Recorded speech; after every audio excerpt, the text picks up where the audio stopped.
Over the weekend and into today, a Canadian shipping vessel has been aground in the St. Lawrence River. Here's where the cargo vessel is, just off Cornwall Island within the Akwesasne Mohawk Nation.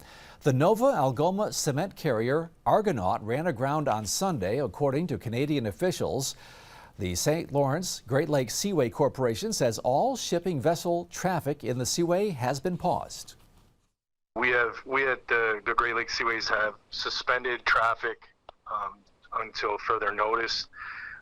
Where the vessel is, it's in a very significant area where we don't want vessels meeting. The Argonaut carries cement mix. According to the Canadian Coast Guard, it has not been breached and all crew and cargo are safe. Seaway officials said the vessel could be floated sometime later tonight or early Tuesday morning.